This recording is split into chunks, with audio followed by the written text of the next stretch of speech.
Welcome, dear students. This is the sixth part of chapter 2, Atmosphere. Now we have already studied what is global warming, what are the impacts of global warming. Now we are going to study the ways to reduce global warming.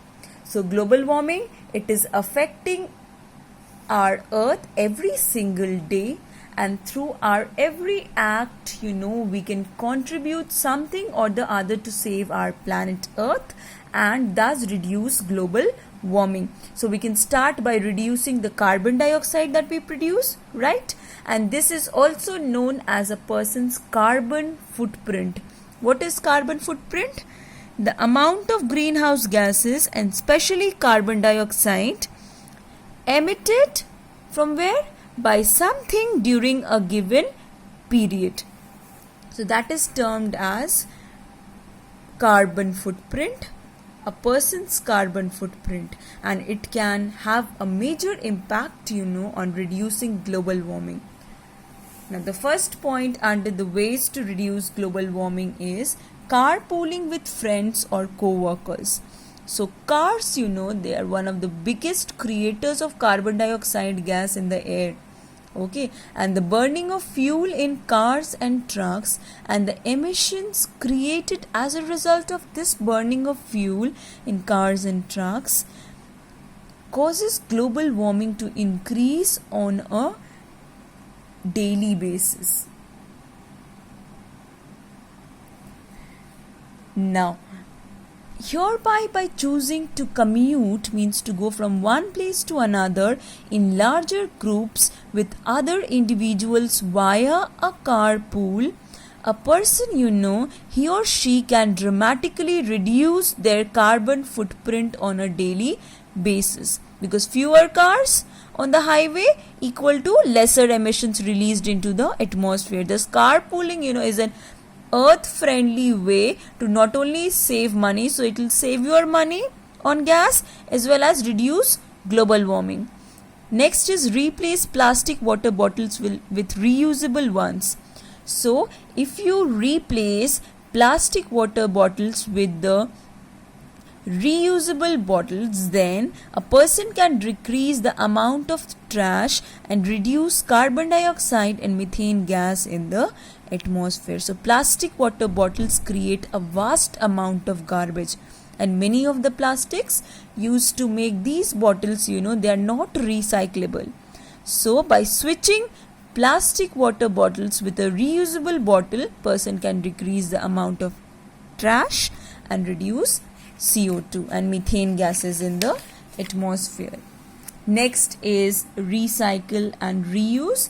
So simply recycling of items by sorting them out of the trash, it can help to keep the landfills, where these trash are filled, these landfills less full, and thus will eventually reduce the carbon footprint.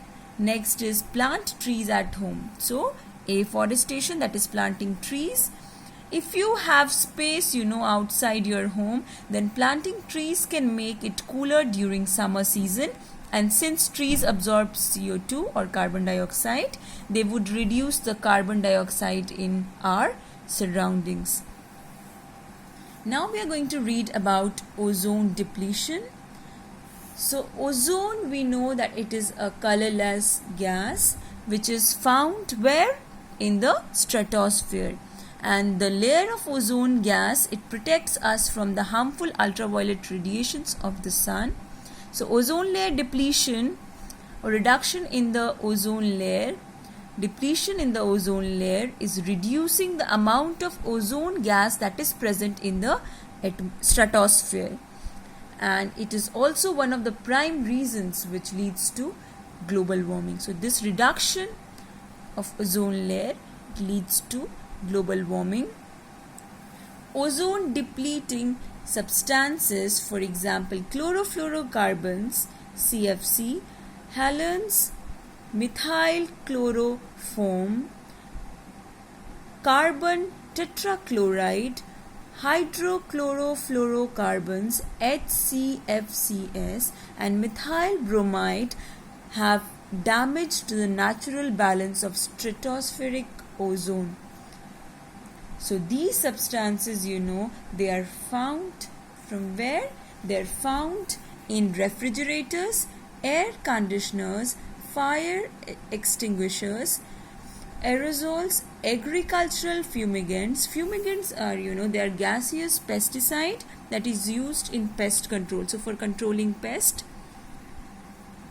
it is used. Foam and in solvents for cleaning electronic equipments. So all these ozone depleting substances, they remain stable in the lower atmospheric region. So where do they remain stable? All these depleting substances in the lower atmospheric region.